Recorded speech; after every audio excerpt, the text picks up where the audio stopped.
Good day, everyone. I am Marijala Shaluq Garcia, and I will discuss to you the first part of our topic, which is the Filipino cartoon.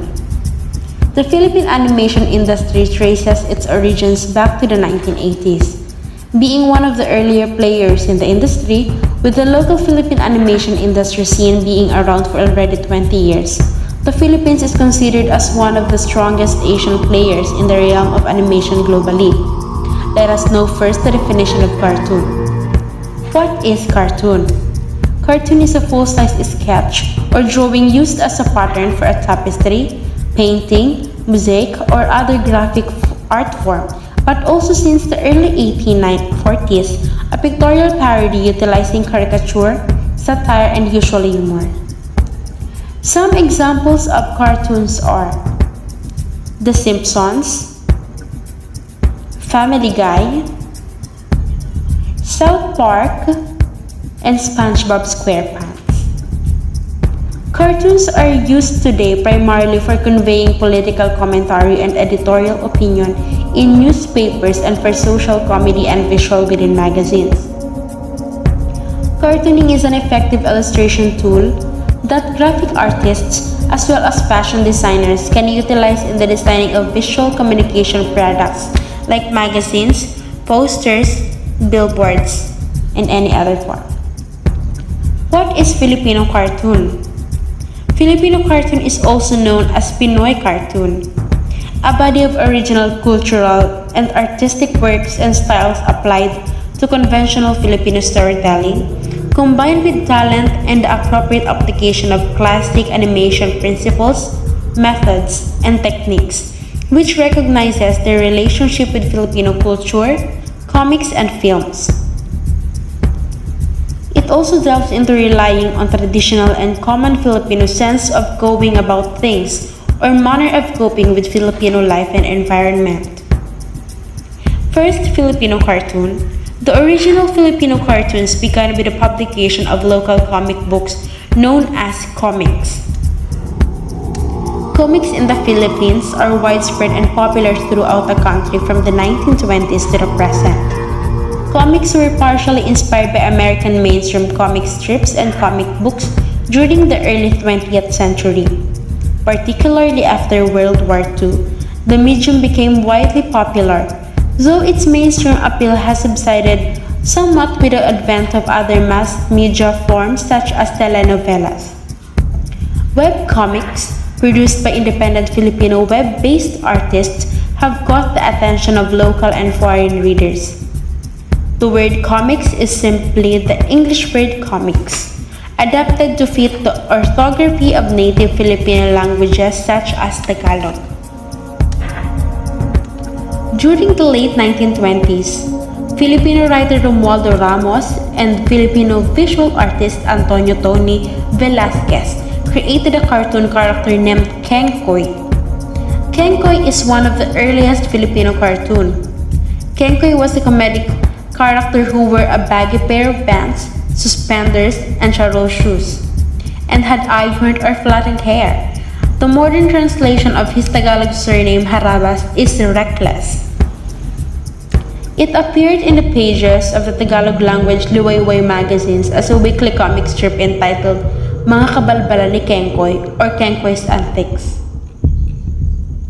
The creation of Kengkoy also influenced the works of Filipino musicians such as Nicanor Abelardo. The product was the libretto Hay Naku Kengkoy or Oh My Gosh Kengkoy, and the emergence of the typical Kengkoy-like pronunciation of English words which came to be known as Kengkoy's English and Carabao English. This influence of Kengkoy gave birth to original Filipino language vocabulary such as Barok also became a standalone cartoon character. Jeprox and Pinoy, the colloquial form of the word Filipino.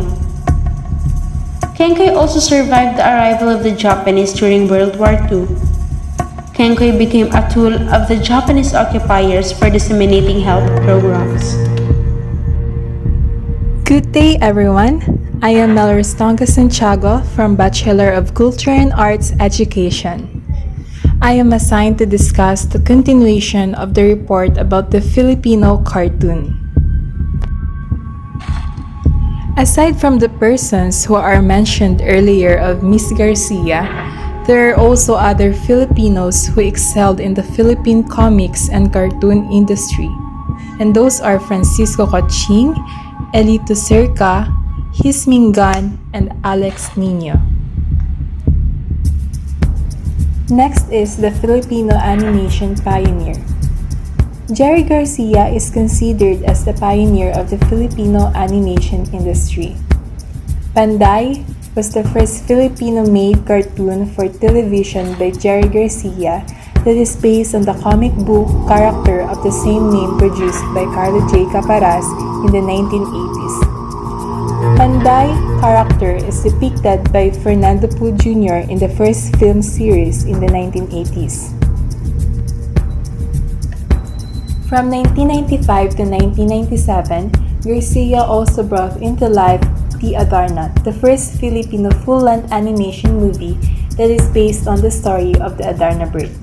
The film was the adaptation of a book that tells the story of a sick king that can only be cured by the singing Adarna bird.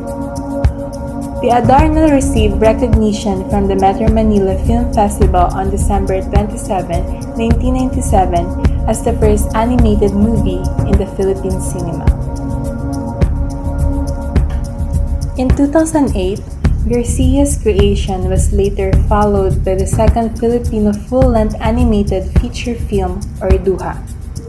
Orduha was an animated film adaptation of the legend of the warrior Princess Orduha of Pangasinan.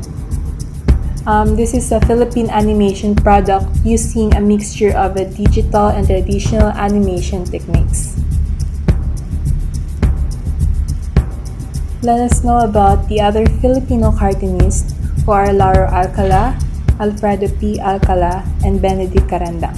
First is Lauro Alcala, the pioneer cartoonist also known as Larry Alcala. He was an illustrator of the Philippines. Next is Alfredo P. Alcala, who apart from creating several comic strips in the Philippines, worked for American comic book firms namely DC Comics, Dark Horse Comics, and Marvel Comics. Lastly, Benedict Carandang, the co-founder of Tuldok Animation Studios and recipient of the United Kingdom's British Council's 2008 Young Screen Entrepreneur, who produced the animation of Ramon del Prado's short film entitled Libingan or the Burial, an animated cartoon inspired by the hanging coffins of Sagada Mountain Province.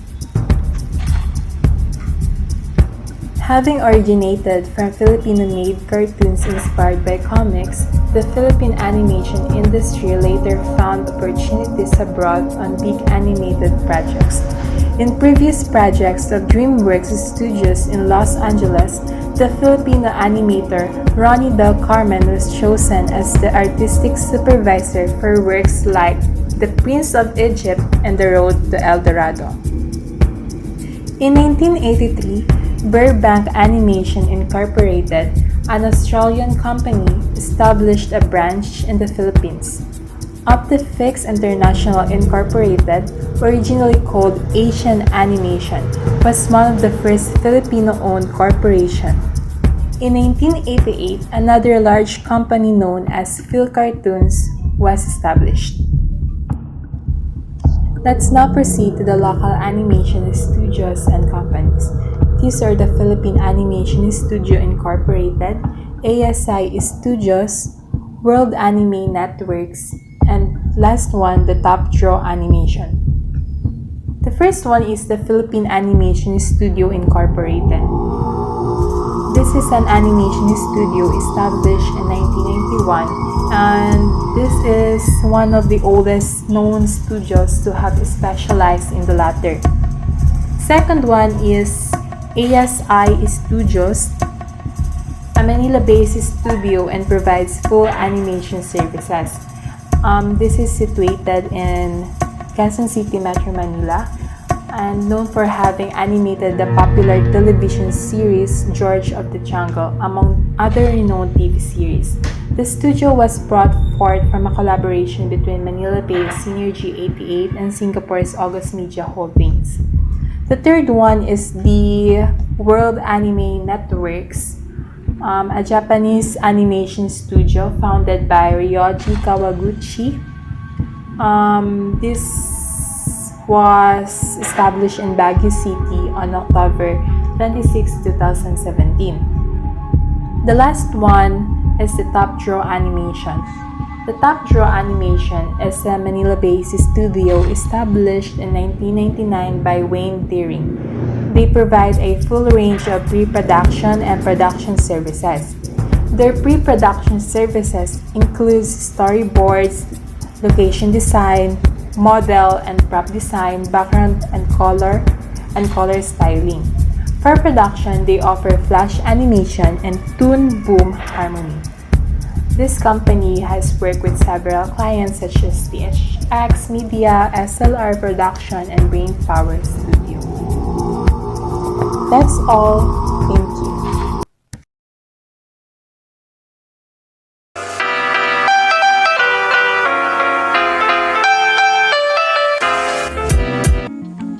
Good day, beautiful people! Today, we are going to talk about book illustration, starting with the question, what is book illustration? Book illustration is a form of fine art that is used to create drawn pictures and images for books. Illustrations are meant to be much more than pretty pictures, however. They will usually help add to or enhance the story in some way. Basically, illustration is a decoration, interpretation, or visual explanation of a text, concept, or process designed for integration in public media such as a book. Generally speaking, illustrations are more commonly found in children's books. Some children's books may consist of nothing but pictures, although many children's books also have words as well. Not only do these pictures add visual appeal for a child, but they can also help a child understand words of the story as well.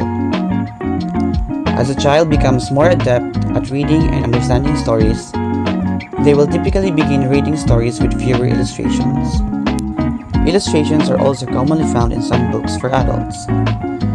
Instructional books, for instance, often contain a number of diagrams and charts, which help readers see each step of a particular process.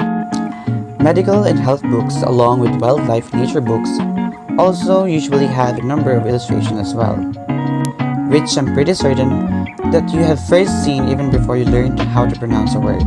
Now let's do some digging and find out how book illustration was born. The illustration of manuscript books was well established in ancient times, and the tradition of the illuminated manuscript thrived in the West until the invention of printing.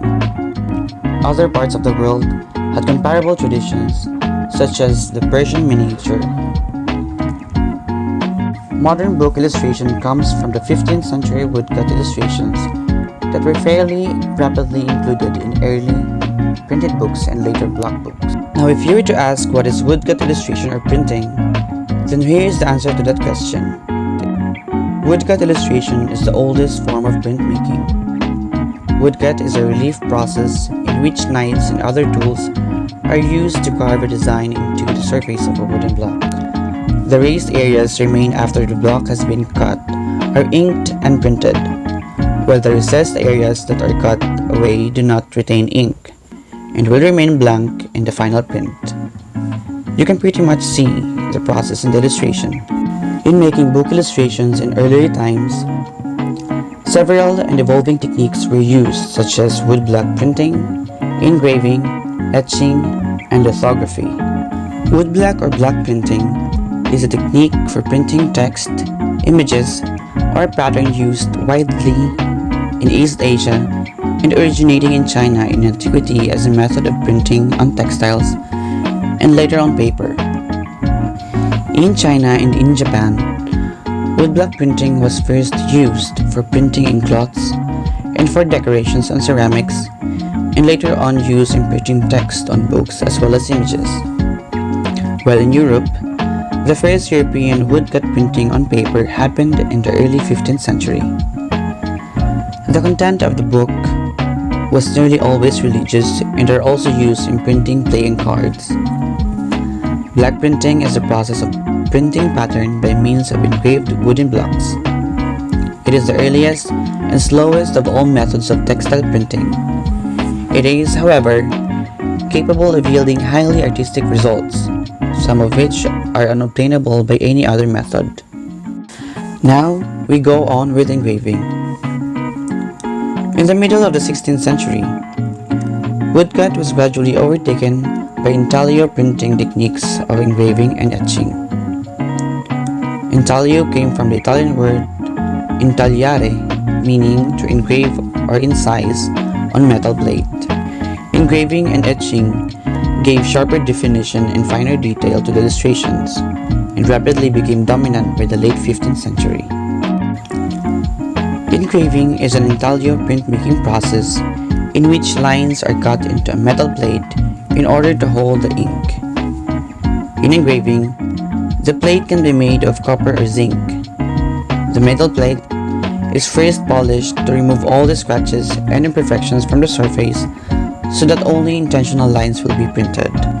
Engraving starts with tracing the drawing on the metal plate, followed by applying wax on the plate to take the impression from the drawing, and then tracing again the drawing to get the outline.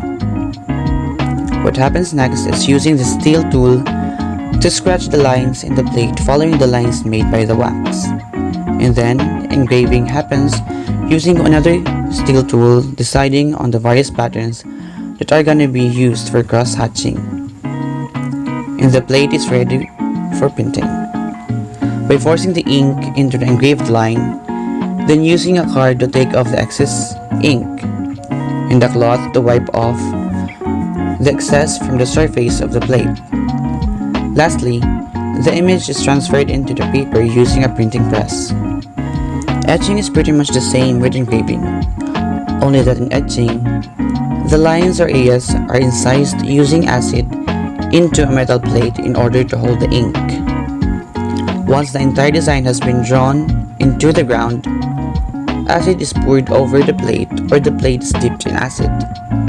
The acid eats into the metal only in the exposed areas, creating recesses that can retain ink. In 17th century, lithography was invented, which allowed for more textural variety and accuracy.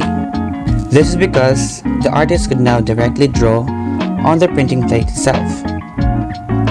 Lithography is a printing process that uses a flat stone or metal plate on which the image areas are worked using a greasy substance so that the ink will adhere to them while the non-image areas are made ink repellent. Its invention made it possible to print a much wider range of marks and areas of tone than possible with printmaking relief or intaglio methods. It also made color printing easier. Lastly, in the 19th and 20th century, new techniques developed and revolutionized book illustrations and put new resources at the disposal of artists and design. Chromolithography, which was developed in France in the mid-19th century, permitted color printing. Chromolithography is a unique method for making multicolor prints. This type of color printing stemmed from the process of lithography and includes all types of lithography that are printed. When chromolithography is used to reproduce photographs, the term photochrome is frequently used.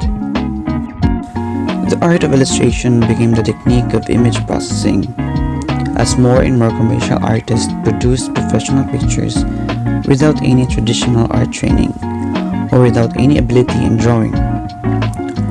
More and more professional illustrators were replaced by novices proficient in graphic software programs like Adobe Illustrator, Photoshop, and CorelDRAW, as well as Wacom tablets and Kai's power tools. At the same time, however, this type of digital art illustration has been combined with more traditional methods. Fusion illustration, for instance, is a mixed form of fine art and commercial art involving illustration, graphic design, typography, and photography. Moreover, the widespread popularity of the science fiction and fantasy genres, such as books, games, posters, and products, has created an entirely new genre requiring both fine art and digital skills. That is the end of our discussion. Have a good day. Comic book illustration. So here's the content of my report. Comic book, history of comic book. Comic book illustration, key elements, key tasks, process of illustration, and the comic book cover format. Although comics have some origins in 18th century in Japan, comic books were popularized in the United States and the United Kingdom during the 1930s. Initially, comic books were marketed by publishers to children because it was perceived as children's entertainment. However, with increasing recognition of comics as an ongoing art form, they are now embraced by adults. Comic book is a publication relating one or more narrative episodes through a sequence of panels featuring art and text. It is often bound with staples and constituting a single issue in a series. It is a form of illustrated stories portraying various characters and topics from experiences in everyday life to different kinds of adventures, exploits and heroism to dramatic or humorous scenes. The term comic book derives from American comic books, once being a compilation of comic strips of humorous and non-humorous tones. Comic book illustration refers to the decoration, interpretation, or visual explanation of a text in a comic book. The key elements of comic book are the following: the panels, balloons, text, and characters. The key tasks are writing, drawing, and coloring. Process of illustration. After you conceptualize your idea and story, you can now plan the layout. Make sure the text and illustrations fit each panel, while also creating the momentum in the story to keep readers interested. One way to do this is to end each page with a cliffhanger. So let's proceed to drawing, and we have here the term strokes. Artists use a variety of strokes to create an arresting masterpiece. The more pressure you apply on the pencil, the thicker your line will be. We have here 4 types of strokes. Thick strokes are great for large areas of the object or figure that are covered with shadow. Thin strokes are great for detailed illustrations such as eyes and nose. Dark strokes are great for the part of an object that is in contact with another. Light strokes are illustrations that directly receive light from the light source. Next term is lines. Freehand drawing is recommended when making lines more natural. There are 2 types of lines. Short lines are great for cross-hatching. Long straight lines are great for illustrations with geometric shapes like buildings. Another term is curves. Curves are the foundation of drawing. It is mainly manifested in the skeletal framework of the characters. There are 2 types of curves. The hard curves are great for rock hard and robust. An example is the male figures. And soft curves are great for smooth and curvaceous. Let's proceed to the next process, which is shading. Shading gives the 3D illusion. You should study lights and shadows first that significantly affect the outcome of your work. This creates mood, tone, and expression on your artwork. One technique for shading is hatching. Hatching is a set of parallel, straight, or curved lines that add value to shading. We have here a tip. It says, because this involves working with only one set of lines, hatching is great in making a realistic straight or wavy hair. Next technique is cross-hatching. Cross-hatching is when one set of lines overlaps another set. It is suitable for cast and form shadows or exerting a consistent relaxed pressure while making squiggles will give your drawing a solid or smooth look. A tip here says it is also great for shading portraits to achieve a 3-dimensional effect. Another technique for shading is blending. A shading technique that requires the use of blending tools such as your fingers, soft cloth, tissue, or a colorless wax-based blending pencil. A tip here says circular motions will keep your blending look good and tight. When shading, it is always better to start from lighter portions to darker ones to avoid messing up with your desired shading pattern. Next process is inking, portraying the mass, depth, and form of your object. The stage where you clean up your drawings and add depth to your illustration. A brush or pen is used to ink comic book pages. Brushes are favorable when laying line weights or heavy and thick lines producing realistic-looking images. Pens are best when adding crispness to small details of objects. One technique for inking is spotting blocks. This graphically bold technique is known for the use of heavy black ink to provide a contrast to the object's form and volume. It is often used in newspaper comic strips. It uses 3-layer values, black, gray, and white, to give depth to panels. A tip here says avoid using the same values for objects that are next to each other, but on different planes. Another technique is feathering. This technique will help you create a mid-tone shading effect. It is formed with a series of parallel lines that are thin at one end and thick at the other. Feathering is used in softening a hard black edge, giving form and volume to objects and figures, radiating values from light to dark. A tip here says the direction of parallel lines should follow the form of the object. Another technique is ink wash. This is done by diluting ink in water to produce different shades. It is great to use even to give depth to the image. A tip here says start with the lightest spot and work towards the darkest. Another technique for inking is cross-hatching. Before using ink in cross-hatching, it is best to practice first using a pencil. In that way, you will develop rhythm to your technique and will eventually be more comfortable in applying layers. A tip here says draw lines lightly and closely together to achieve a more solid tone. Next process is coloring. Choosing colors can make or break a scene. Not keeping your colors consistent can break things too. Colors convey mood, time of day, change of scene, and depth of field. Next process is lettering. Words in the speech balloons and thought bubbles, narration boxes, sound effects, the balloons and thought bubbles themselves. The person who does this is referred to as the letterer. Lettering can be done by hand or digitally. Lettering is the process of putting words in comics. The name of characters are usually bolded and italicized. Comic books inherited the all-caps thing from newspaper comic strips. Newspaper comics were bigger and denser than they are today. They were printed cheaply. The text needed to retain its legibility, even if it gets revised, smudged, and crumpled. Emphasizing words in a big flashy way not only reminds readers that they're reading a book. It breaks up the text inside the speech bubble in an aesthetically pleasing way that gives the eye a break. In lettering, we have to keep in mind the 3 terms, which are kerning, leading, and growling.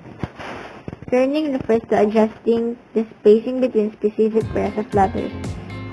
Leading is the space between rows. Growling is when a character yells instead of a curse. This term was coined by Mort Walker. Comic book cover format. It has logo, title and subtitle or tagline, date of publication, author, publisher, price, series number or episode number, names of artists and designers, and the barcode. So for trivia, the best-selling American single-issue comic of all time was X-Men Series number 1, which was published in 1991 and has since sold almost 8.2 million copies. The top 10 comic books are X-Men, Justice League of America, New Avengers, Batman, Amazing Spider-Man, Action Comics, The Incredible Hulk, Wolverine, The Ultimates, and Teen Titans. Thank you.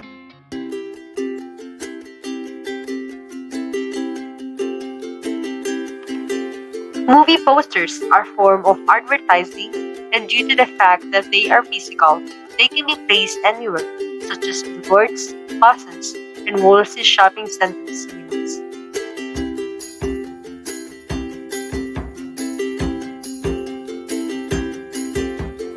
A movie posters includes a basic information like title, iconography, actor or actress name, tagline, release date, director, reviews, billing block, and persons who are involved in the advertisement. Let's analyze the sample poster. This is the most iconic poster of all the time, the movie entitled Jaws. From the upper part, where the actor and actress's names take place, their names were written in the font bold style, and it is noticeable in the poster.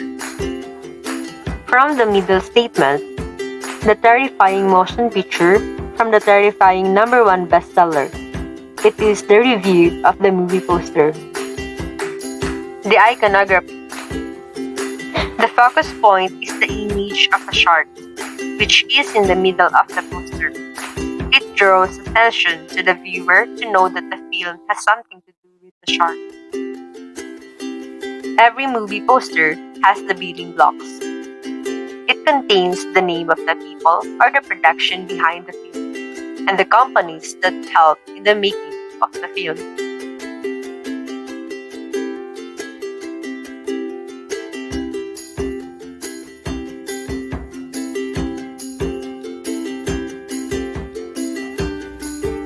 Marceline also set the tone designing the first movie poster promoting an individual film.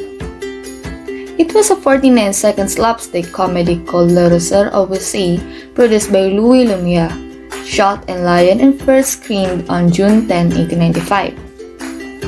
Movie posters have always been designed with the commercial intent of getting moviegoers to buy a ticket.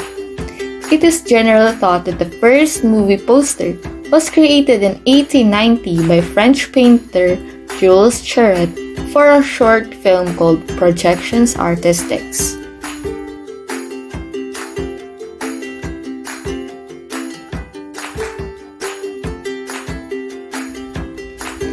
The earliest form of advertising for movies included hand-painted crates and sandwich boards. The turn of the 20th century saw a world with a very high illiteracy rate. Posters or advertising for any entertainment needed to have a vibrant colors and pictures and a limited amount of words, so that the advertising could be appreciated by a large number of people. Movies use advertising paper sizes from vaudeville, fairs, and the circus. These are the one sheets.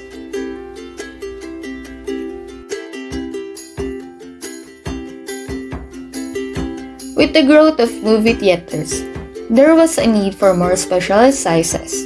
This was when they created inserts and library cards. Thomas Edison set the standard size at 27 inches by 41 inches, and this became known as the one sheet, which was used in glass display cases inside and outside of the movie theater. The studio provided a photograph to be used on the poster. There were strict rules for censorship, and the photographs were rather tame and usually showed the leading actor and actress.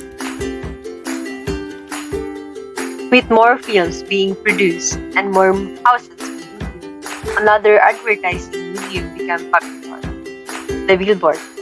This 24 inches sheet was exactly 24 times the size of the one sheet. It was already being used for circuses, fairs, and vaudeville. With the growth of the automobile, producers recognized that these billboards could be seen from great distances when traveling in a car. At this time, they also created window cards, which measured 14 inches by 22 inches, which could advertise coming movies. As part of the advertising campaign for films, in 1917, the studio created press books which could be part of a press release that would advertise the movie in an effective manner. This is the actual sizes of the movie posters.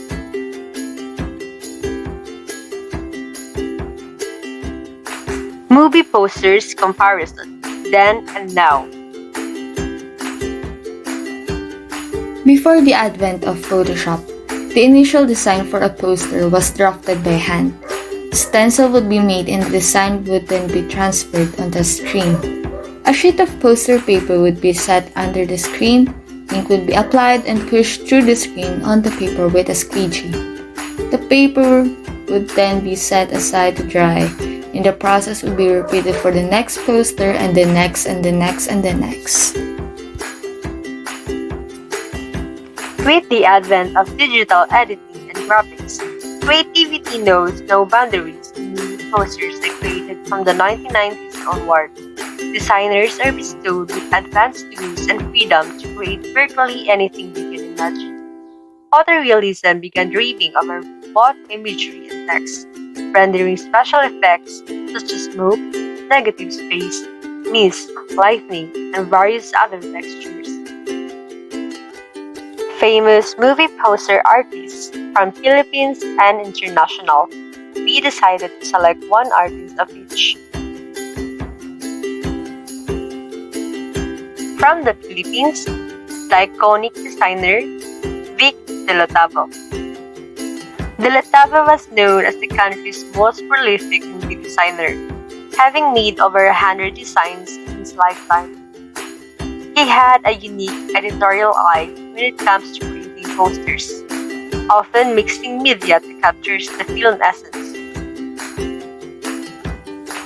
These are some of the works of the late Vic De Lotavo.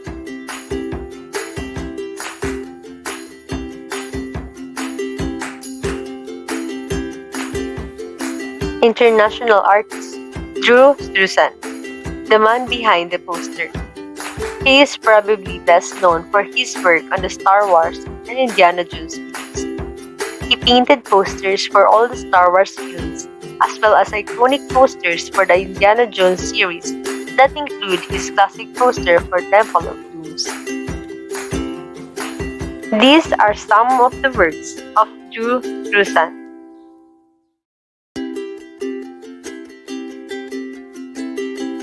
Fun facts and trivia.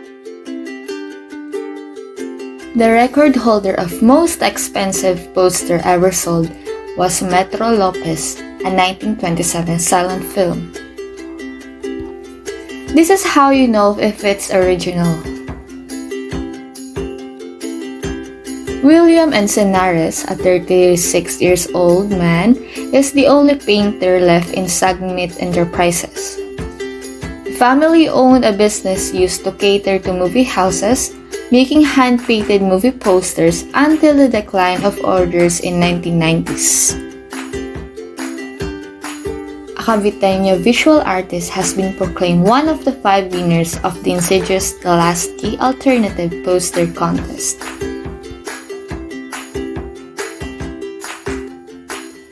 We hope that you learned something from our report about the movie poster. Thank you for listening.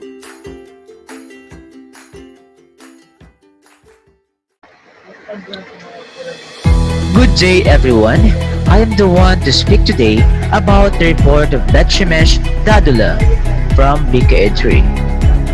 This lesson is all about matte painting.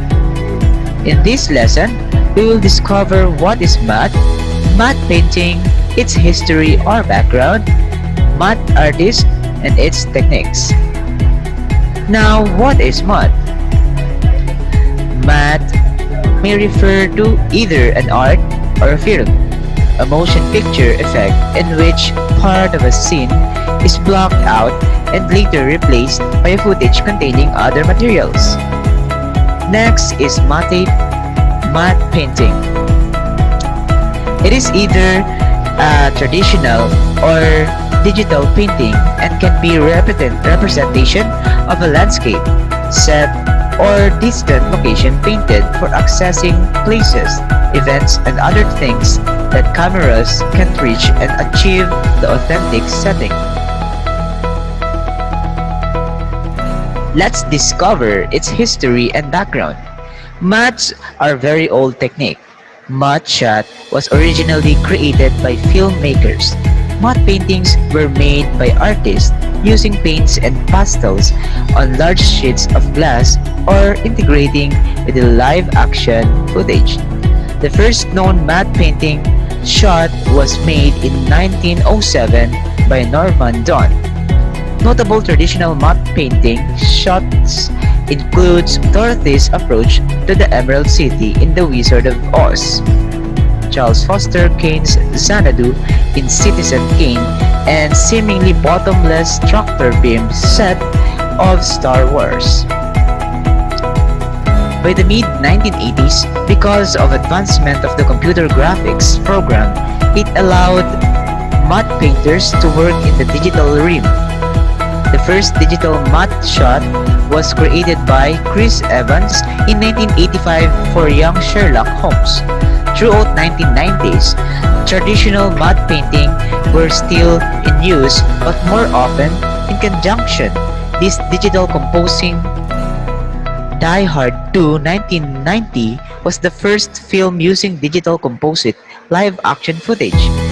Digital image created using photo references, 3D models, and drawing tablets. As of 2020, nearly all modern mattes and the composing techniques known as chroma key. Now let's move on to our national and international matte artists. We already know some international matte artists. Now, if there is the name of...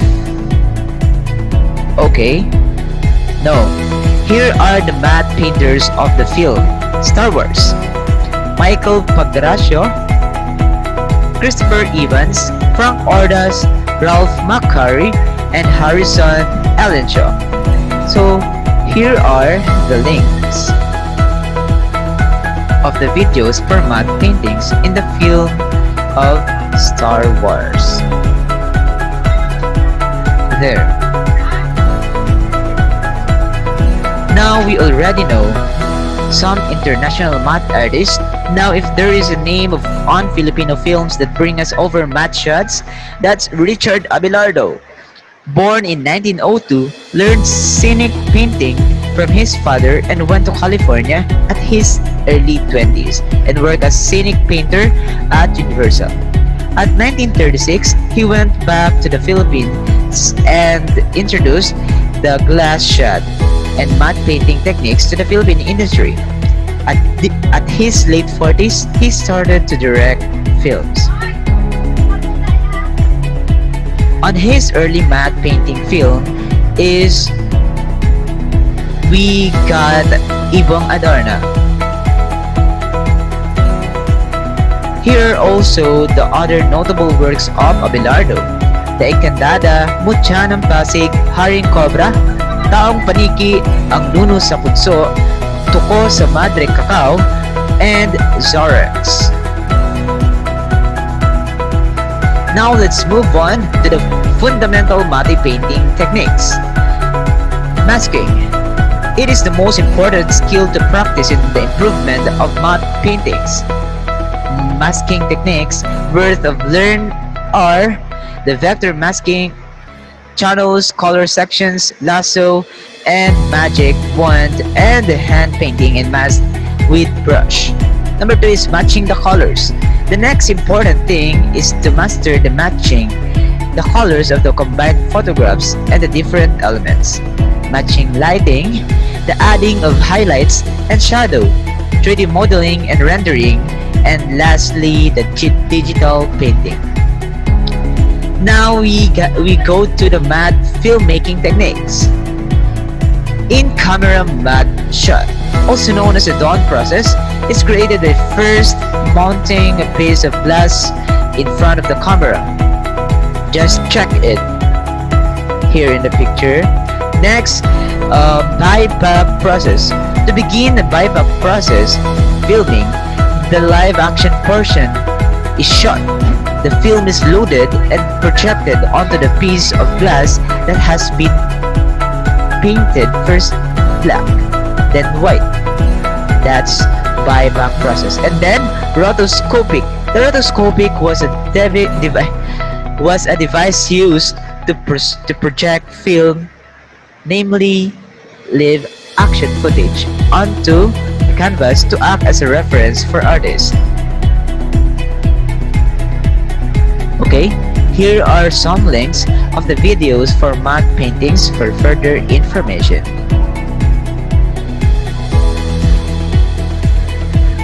And kindly check my references for more information also. Thank you for listening and God bless everyone. Again, this is a report of Betchemesh Dadula from BKN 3.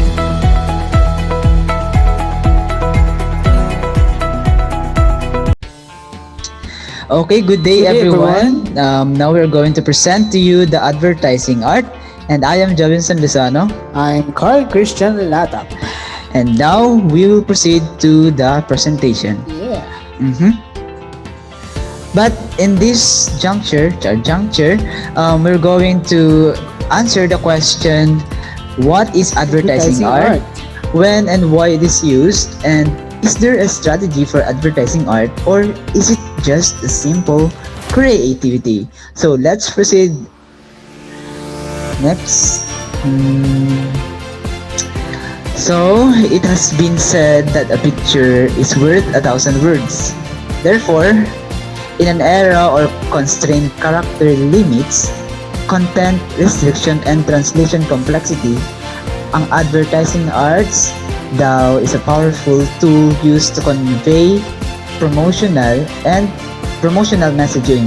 So, we have also examples like it can be in the form of photography, digital development, and illustrations, and many more.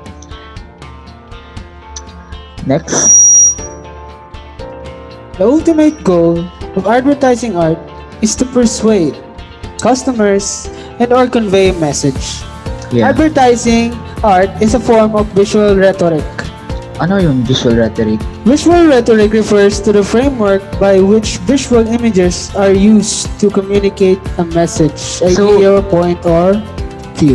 So yung visual rhetoric is just another term for advertising art, or parang appearance lang yata yan ng creativity na kung saan yun yung mga conveyed messages galing sa picture. Oo. Parang ganun lang naman. Yan pala ang visual rhetoric. It is used to communicate a message and idea and point of view, in which they use their creativity in a way of advertising. Yes. Ganon. Okay. Next, the question is, when is advertising art used? So, kailan nga ba natin ginagamit yung advertising art? Jobinson and her team worked for a leading advertising firm. She had been given I was given the assignment para ma-develop yung different tactic para ma-promote ko yung bagong line of athletic shoes. O kailangan ma-promote ko ng maayos. So I need more tactics. So ang character limit ay napakaliit nung sapatos. And then meron siyang multiple messages na na gustong-gusto niyang ipahatid. So he wanted to be sure that the consumers realized that this new line of shoes was both available to all people. At the same time, he wanted to demonstrate the high-profile athletes wear the shoes as well. Like dapat guaranteed. Like LeBron, Durant, Stephen Curry. So paano niya magagawa 'yun? There was a way. Walang ibang daan, di ba? Within the defined character limit to communicate all that Jobinson needed to get across to consumers. So therefore, I decided to use advertising art. Since advertising art is often used to communicate thoughts and ideas that due to specific constraints and limitations that many words cannot give, ganon. Yes. So, in the Philippines, this provides the foundation of both the visual design and marketing aspects of our advertising. So, the two forces, which is the visual design and marketing aspects, became one in advertising. So, tinawag natin siyang advertising art. The discipline introduces the student to both aesthetics and promotion form of commercial art. Siyempre, dapat yung pag meron kang art, dapat maganda. Aesthetics, Maganda and it form of commercial art. Pang ano ba so promotion. Aesthetic, check, and promotion. And advertising art ang result. In advertising arts, we students learn not only drawing and rendering skills, but also develop in The business side of advertising. O, endorse na natin kung ano po yung mga gawa natin dyan. Like, ito pong nasa likod namin, painting. Yan. Paano namin yan ma-endorse? Bili na kayo. Siyempre, edit Yo. namin yan sa software na meron kami dito sa bahay. Next, these are the examples of advertising arts here in the Philippines. Dito po tayo sa Philippines, Pearl of Orient Seas. Yan, Orient Seas. Next, Magnolia. Magnolia.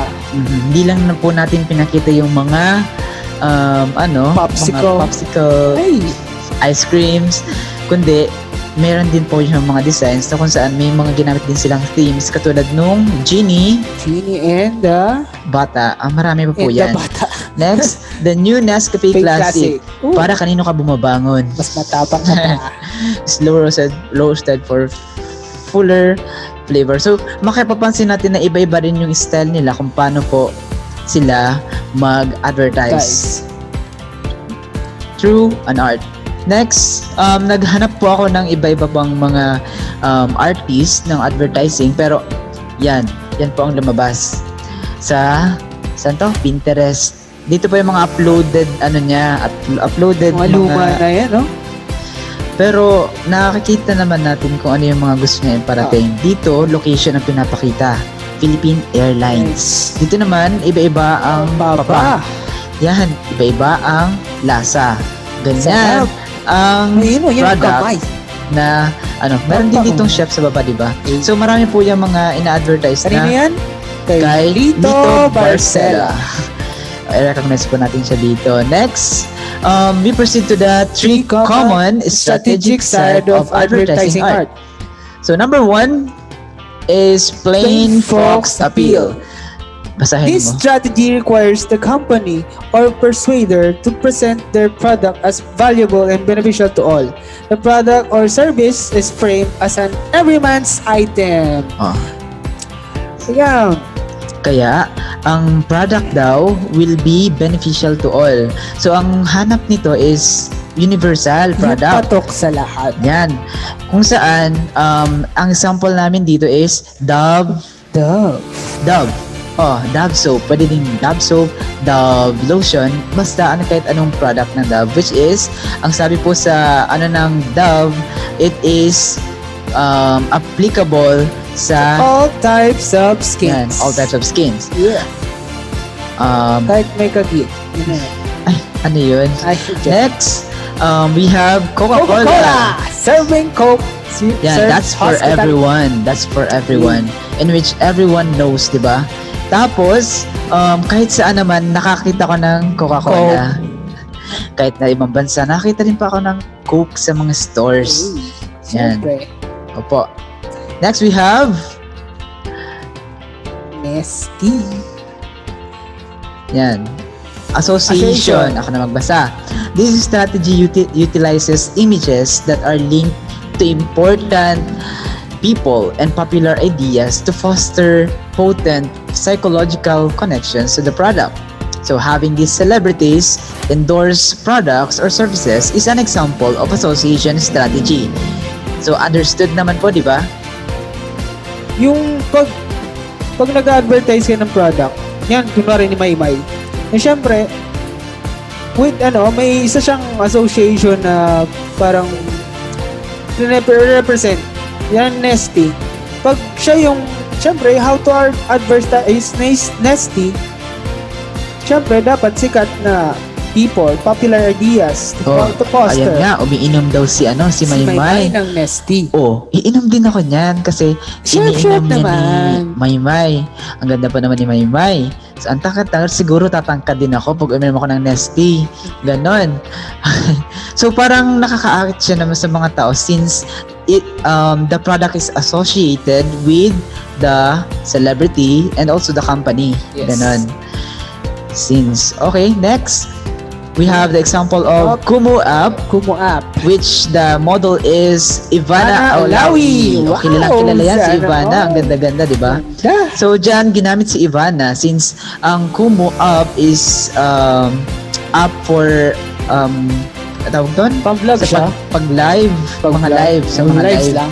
Live streaming, ganun. Okay. Kaya nakita natin ang pinakita dyan si Ivana Ivana. since vlogger siya and palagi siya nakikita sa social media. Yung mga videos niya, mga YouTube. vlogs niya, etc. So, yan na po.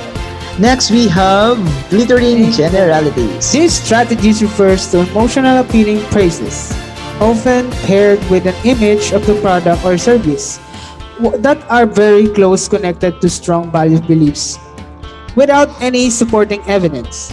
For example, an organization may state that its product or service is the best in the world. Yan, sabi daw, best in the world. Very sugar O, coating. nandito po, meron kami dito Sugar example. coating. Yung the best Copy for the best you. Okay. Starbucks pa! Starbucks. So, nakikita Yeah. naman natin yung designs, di ba? Hindi lang po natin titingnan yung design, kundi bumabagay din po siya dun sa statement na sinasabi dyan. Na ang glittering generalities is yung parang sinasabi nila na this is the high quality, you need to take this. Mahalimuyak na salita. Yan, you need to take this kasi effective kasi siya masyado. Then, eto naman, another example is it takes a special chocolate to make everyone happy. Sana all happy. Sana all happy, walang stress. Sino naman ang ayaw maging happy? Kaya naman, yung mga stress daw, bumibili daw ng Hershey. O kaya, para maging happy. Eh. Kaya naman, yung mga, pero ang sabi dito, they are closely connected to strong values and beliefs without any supporting evidence. Kahit hindi naman natin napapatunayan na kapag pase talaga ang Hershey's, binibili pa rin natin. Kasi nga, ang sarap sa pandinig na it makes everyone happy. And next, we have this Mac Cafe. Yeah. The creamy, dreamy, icy chocolately. Okay, chocolately. Not cafe. Ay, chocolatey, okay. Chocolatey mocha. Grabe naman yung sinabi dyan about sa kape. Kasi kape lang naman yan eh. Ay, oo nga. Ang sarap daw. Yung creamy, dreamy. Dreamy? Uy, Mapapa. Ooh. Kasasarap mo, ganun. Ang ganda ng mga commercials na ganyan. Pero dito, papansin na natin dito yung mga designs na ginamit nila. Dito sa the best coffee for the best you, ang blurry yung design niya, which yung pinofocus niya is yung Starbucks coffee. So, ang ginamit dito is good and quality photograph skills. Yes. Ganon. Dito naman po sa sa Hershey, editing skill, which yung plastic mismo ng Hershey nahulog sa chocolate.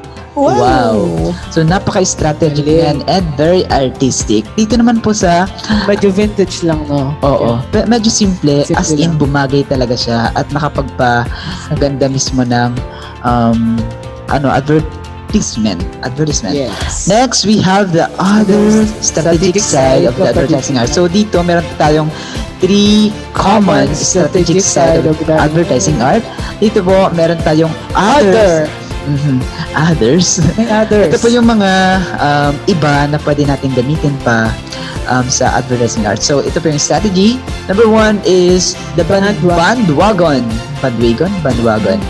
Companies use this technique to persuade the audience to follow the crowd.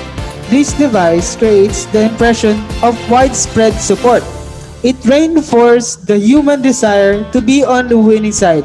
It also plays on feelings and loneliness and isolation. So dito, napopersuade yung mga tao kung ano talaga yung mga trends at kung ano-ano yung mga um, gusto mismo ng community. Yes. Kung anong meron dyan sa community nyo, kung ano yung trend dyan, kung ano yung sikat, yun ang pupuntahan Kunwari, nyo. may bago. Uy, dun ka. Kasi yun yung ano. Yeah. Bago. Oh, nakikita naman natin dito Sunod sa uso. sa photography skill na ginamit naman dito sa McDonald's McDonald's, hamburgers. Ang sabi dito sa sinabi ay over 99 billion served. Yan, grabe. Over Ang dami 99 nyo naman, billion. bro. So it means all around the world na to. Drive-thru kasi yan. Sana all may kotse lahat. Galing-galing. So dito, maakit ka talagang pumunta sa McDonald's since marami na pala ang na-serve nila and yung mga tao pumupunta talaga walang since napaka good quality ng Yeah. mga foods sa loob ng Napakadali nilang McDonald's. mag-serve. Ayun. Walang naghihintay ng matagal. Tapos, mali mo, sobra yung serve kasi 99 million Oo, serve. another Ang pa dami, is my God. masarap daw. Talab. Oo, kung tatanungin nyo, wala ditong hindi makakilala sa McDo. Donald. Kasi sikat ang McDonald's. Next, we have the Coca-Cola. The drink everybody knows. So, alam ng lahat yung Coca-Cola. Sino bang hindi nakakaalam? Hindi mo alam? Ano? Hindi. Coca-Cola? Ang alam ko nga dyan, Coke. Nakakarinig ako. Wala Coca lang. Ano gusto mo? Coke, Royal, Sprite? Coke ako. Ah? Oo, kahit sa Jollibee, Oo. nandyan yung Coke. Coca-Cola. Ang lalaki po kasi mga companies nitong mga fast food na to. Since so naintindihan na po natin bandwagon. Next we have the unfinished Finished ads. ads. The advertisers here just play with words. Oh, play with words. By saying that their product works better but don't answer how much more than the competitor. For example, Lay's. No one can eat just one of Horlicks. More nutrition daily. Huh? The ads don't say who can eat more or how much more nutrition. Yan. Dito sa sa unfinished ads, marami po kasing mga nag-a-ads na super exaggerated sometimes, pero hindi nila ma-compare yung sadiri nindang product into other na talagang mas guaranteed yung product nila kasi sa kanila. So Yes. it's unfinished since yung product nila is parang hinahanap-hanap nyo kasi ang sabi nila like dito sa list, no one can eat just one kasi nga marami daw makakain mo nito kasi sa iba kasi masarap. So dito mayroon tayong mga na hanging talaga yung mga mga sinasabi nila. Like the example, consume this. Ano Consume yung this. consume namin dyan? Anong Ano consume yun yung namin dyan? pader? Ano yung prime site? Consume prime site. Ano yan? Pasabog ba yan? Eh, O gas Hindi ko yan? alam. Kaya parang lang yan, mapapaisip ka kung totoo ba or ano ba yung nasa laman yan. Kaya, curiosity kills the cat talaga. Kaya, itatry Dito mo sa talaga ad siya. na to. Oo. Itatry mo talaga siya nang itatry. Para bagang hinahabol mo siya para Wow. matikman mo siya. Sino yung Ganun. hinabol mo dati? Ay, next we have the facts and statistics. Here, the advertisers use numbers, proofs, and real examples to show how good their product works. For example, the Lysol floor cleanser, cleaner cleans 99.99% germs, or Colgate is recommended by 70% of the dentists of the world, or just 6 seconds like safeguard 99.99%. Ang natatanggal, grabe. All 99.99. Oo, nilalagyan na lang Sana nila yan ng grades ko na design. lang yan. Lahat na lang lahat na lang ng mga way para po maakit yung mga Maakit. mga Bakuha. consumers is gagawa ka ng paraan, hindi ka naman manloloko kasi nga may mga agencies tayo na nag-check mismo ng products nila. FDA approved yan. Lahat ng mga Oo, items ganyan. na yan. For example, this Burger King, Burger King, 40% less fat, 30% less calories, big taste. Okay? Meron daw less fat. Anong less, Less fat? 40% less fat. Example, meron siyang 100% fat. So, less 40, may 60% pa. So, parang, oo nga, Mongoloid. maba naman siya. Pwede naman yun. Pwede naman yun, Ganun. diba? Pero dito, pinapakita mismo yung design through their art. Creativity. Makikita natin dito yung mga iba't ibang sinasabi nila, mga nakakadala talaga na example dito nga, di ba, yung nakatulad daw ng safeguard na 99.99%. Okay. Pero dito sa Burger King, nababasa niyo po ba dito sa Sa baba, na 40% less fat than McDonald's? Wow. O French fries. So, 30% Fewer calories calories than than McDonald's. French fries, 226.8 calories versus 150.5 calories. Okay lang yan. Kino-compare nila yung product nila sa McDonald's product. Ano nga to? Price ba to? Okay. Ang point po dito, in advertising arts, the facts and statistics is useful since nagagamit natin to sa mga designs na mas nakakaakit din. Nakita po natin yung picture in which na yung mga percentage niya nakalagay mismo dyan sa baba or mismo nakalagay mismo dyan sa gilid. Oho. Hindi naman natin masasabi na pwede din naman natin magkaroon ng design na yung Burger King na picture nandito sa gitna, di ba? Tapos yung ano niya, pero hindi natin alam kung anong ilalagay na dito sa susunod. Kaya, not very creative. Next, we have the ideal family and ideal kids. The advertisers using this technique show that the families or kids using their product are the happy-go-lucky family. The ad always has a neat and well-furnished home, well-mannered kids, and the family is simple and sweet, kind of family. Example, a Dettol soap and shows everyone in the family using the soap and so is always protected from germs. They show a fluorescent color line covering whole body of each family members when compared to other people who don't use soap. yan, yung yung example dito muna, wag man tayo dyan sa picture. Yung product daw na katulad nitong tawag doon, Dettol soap, na yung design daw is fluorescent color line na kino-cover niya yung hindi natin kasi nahanap kino-cover niya yung buong pamilya in which ibig sabihin parang is lang, no? nakakaprotekta siya ng buong pamilya. Kaya niya i-accommodate yung bawat isa sa pamilya. So dito, nakikita natin na guaranteed talaga siya para sa ating pamilya. Kaya most of the families, wherever sila bumili, ay Gusto na yung product. bibili talaga sila ng product na yan since kayang-kaya sa bulsa at kayang-kaya rin Protektahan ang pamilya. yan. Dito naman po sa picture is yung ang tawag doon, yung trip yata to So meron ditong nakalagay na 30% off your family tickets. Book Now, So kung saan man kayo pupunta, mag-book na kayo kasi may less pag whole family ang sinama nyo.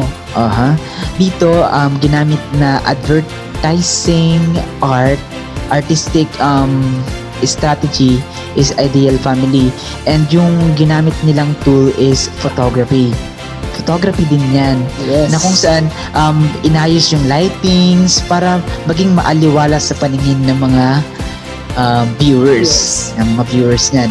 So, dyan po, yung ideal family ay naintindihan natin, guys. Ideal family, ikaw, naintindihan mo? Okay.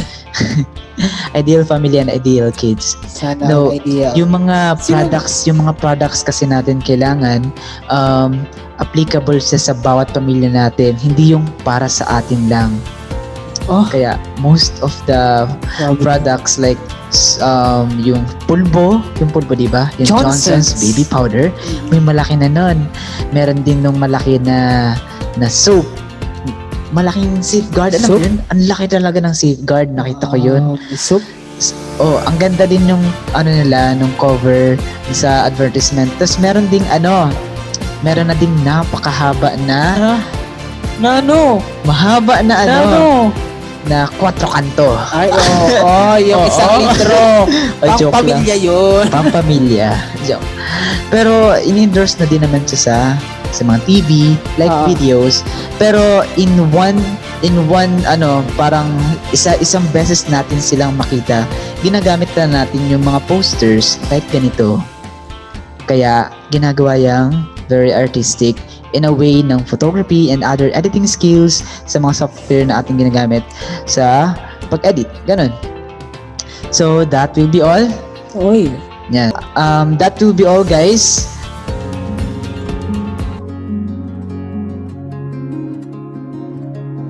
Hi, good day. I am Brian Urgel Bugayon, a student from BKED 3, and I am here to discuss to all of you, about production design. But first, let me discuss you the following first. So let's start. Film, also called motion picture or movie, series of still photographs on film, projected in rapid succession onto a screen by means of light. Film is a remarkably effective medium in conveying drama and especially in the evocation of emotion. Ang film ang siyang nagsilbing isa sa mga pangunahing nagbibigay aliw at saya sa mga tao ngayong nagdaang taon. Hindi maikakaila ang naging parte na ito sa buhay ng bawat isa sa atin. The exact responsibilities of a production designer inevitably vary from film to film. In some cases, the production designer is almost completely responsible for the overall look of a film. In others, particularly when working with directors with strong visual styles, a designer's contribution tends to be much more limited. Art direction and production design often overlap. Although credit for production design is seen as more inclusive, during the studio era, production designers, as opposed to art directors, were the exception. In film and television, the production designer is the individual responsible for the overall aesthetic of the story. The production design gives the viewers a sense of the time period, the plot location, and character actions and feelings. Working directly with the director, cinematographer, and producer, production designers have a key creative role in the creation of motion pictures and television. The production designer and the art director lead a team of individuals to assist with the visual component of the film. Depending on the size of the production, the rest of the team can include set decorators, buyers, dressers, runners, graphic designers, props people, props makers, and set builders. So this is the average production designer's salary in the Philippines. Updated last October 25, year 2020.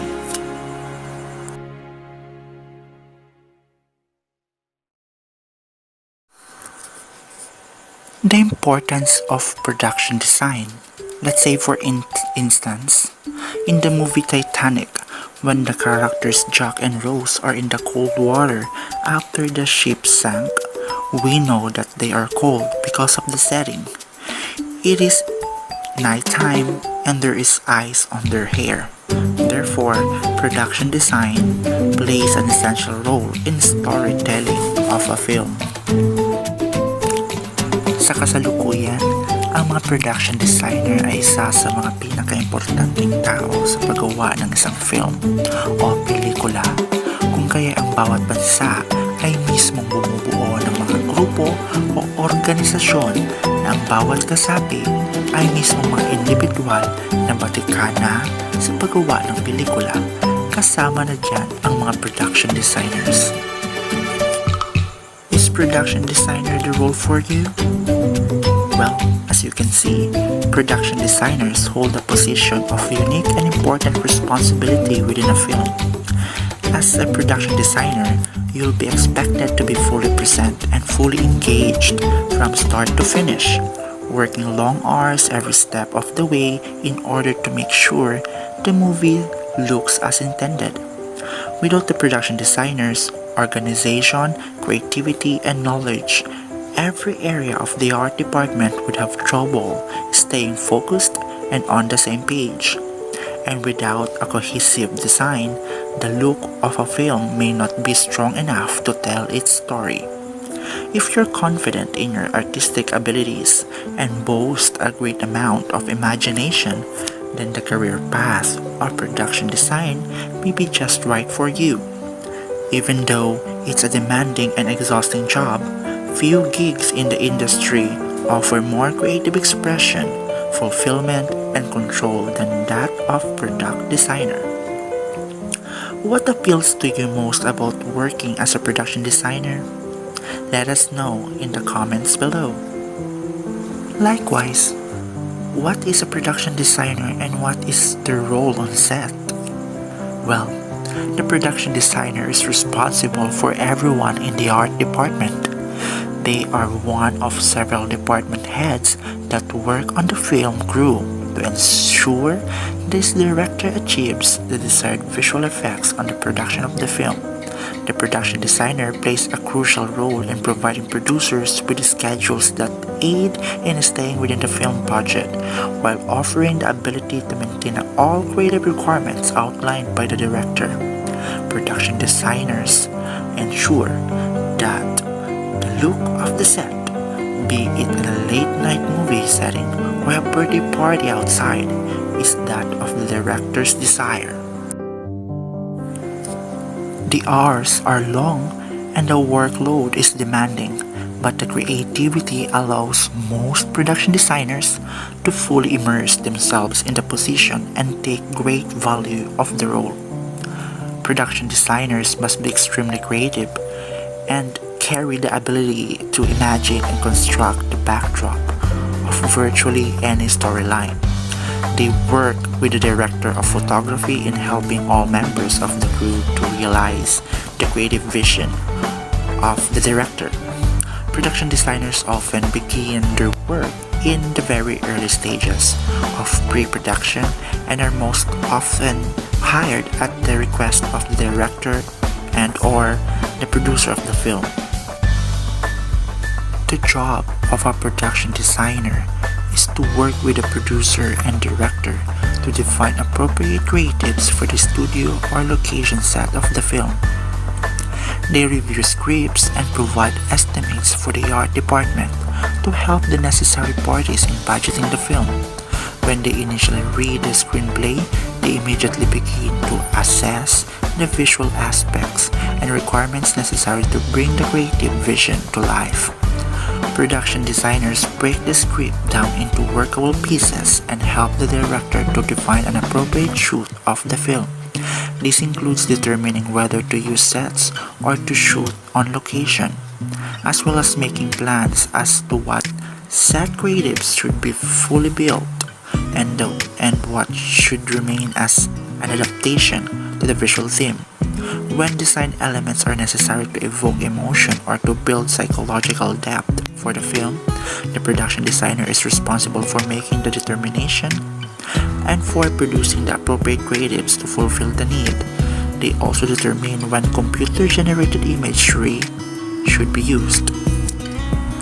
When it comes to budgeting, production designers calculate art budgets and decide how to spend money that is available for the production.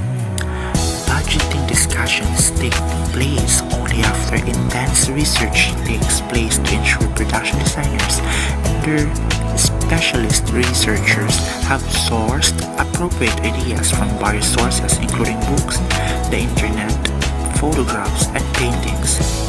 Design sketches are delivered by production designers to the art directors to help lay out the overall mood, atmosphere, and lighting that the film will have. The art director will ultimately oversee the production of technical drawings that are given to the construction department to build sets and adapt locations for filming. Props buyers, set decorators, and other members of the art department will liaise closely to ensure proper sourcing of props and organizing of manufacturer lists for the production. Leading up to the shoot, production designers will manage large groups of people to ensure that all of the creative works gets done. They also carefully monitor the budget to ensure creatives remain on schedule, on budget, and on track. On shooting days, the production designer arrives on set early in the morning to view the setup, and they make themselves available to respond to any questions or concerns that arise from the director, producer, director of the photography, art director, or others involved. Following the shoot, the production designer operates in the art department to ensure that the construction and dressing of other sets and sing off on sets and locations has taken place for the following day's shoot. Production designers generally finish their work the final day of the shoot unless working on a large-scale production where they may continue to take on various tasks for longer periods of time. The essential skills of production designer. The production designer must possess creativity and knowledge of different forms of art and design. They are responsible for technical drawings, color theory, architecture, building and construction of sets, story design, and several other elements of the production, so working knowledge of all kinds of art forms is a must. Additionally, production designers must fully understand computer budgeting software and have the ability to draw up potential sets using computer-aided design or the CAD programs. So, these are the additional working skills of the production designer. This include the visual and oral skills, communication skills, ability to create aesthetically pleasing drawings and sets, presentation skills, artistic leadership skills, math skills for budgeting, team management skills, ability to foresee and meet deadlines, and the last, understanding of appropriate health and safety regulations. Ferdinando Scarfiotti is a successful scenic designer before entering film. He is a production designer that rose to prominence on the basis of his collaborations with directors Luchino Visconti and Bernardo Bertolucci.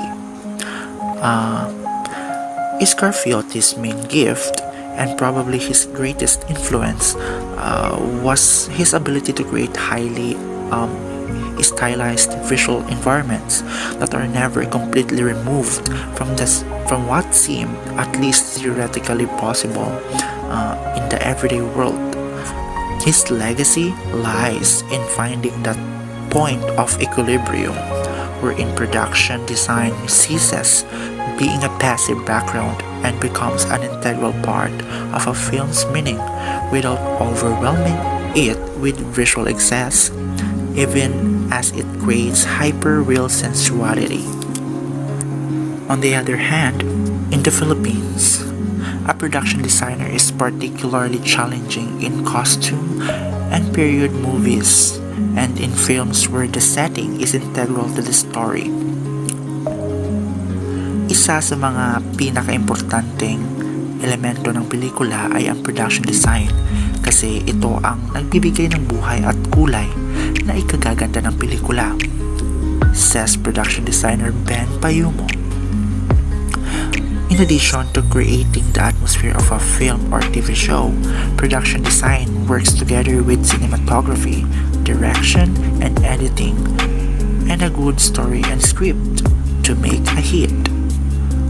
Ben Payumo says that a good production design helps make a TV show more truthful and realistic. But it is not a matter of simply finding the elements and bringing them together on screen. It is actually a long process that begins with research. A good production designer also has to be very creative and able to work within his budget. It is easy to go overboard in creating an authentic look for a film or TV show. But if the production designer is careful, the result is always a well-crafted film. Thank you so much. I hope that you learned something from my discussion, and I hope that you can use this in your profession in the future. Okay, thank you so much. Again, I am Brian Urgel Pugayon from BKN 3 and nagsasabi po na mag-ingat and ano pa, and stay safe, be healthy, and see you all soon, very very soon.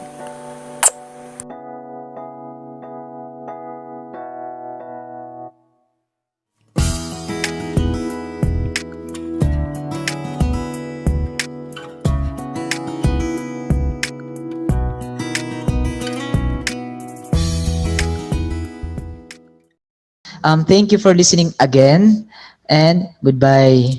Good day! Good day po. Bye-bye.